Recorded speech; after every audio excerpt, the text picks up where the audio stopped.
Okay, hi, good day guys. So hari ini kita akan berkongsi berkenaan dengan icon crosshair dan juga trendline. Okay, bermula dengan icon crosshair. Permulaan kita akan lihat pada bahagian atas ni.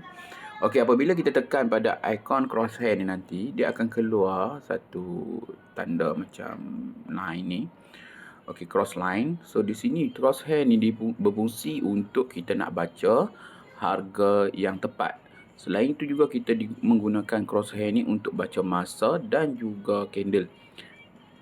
Untuk seterusnya, crosshair juga digunakan untuk mengira jarak tick. Sebagai contoh, kalau kita tengok kat sini, jarak tick untuk body candle yang baru close tadi, iaitu yang warna merah ni. So yang warna merah ni kalau kita tengok antara 4009 sehingga 4000. Itu cara kita nak kira tick untuk body. Selain itu juga crosshair ni juga digunakan untuk menentukan price untuk SL, entry dan juga TP.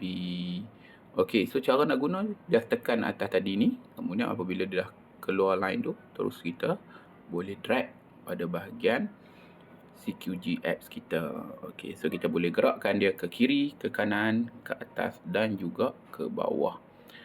Okey, ini adalah cara menggunakan crosshair. Okey, seterusnya kita akan pergi ke part 2, icon trendline. Untuk icon trendline, kita perlu aktifkan dulu icon trendline kita di bahagian sini sampai naik warna. Kemudian kita boleh tarikkan kita punya trendline tadi. Okey, cara kita nak menggunakan trendline ni pula adalah kita boleh pilih 2 point, kita tarik dari point 1 hingga ke point 2, kita sambung. Jadi trendline ni juga digunakan untuk menyambung, kita nak lihat untuk uptrend ataupun untuk kita nak lihat downtrend pada chart kita. Okey, ini adalah cara nak menggunakan trendline.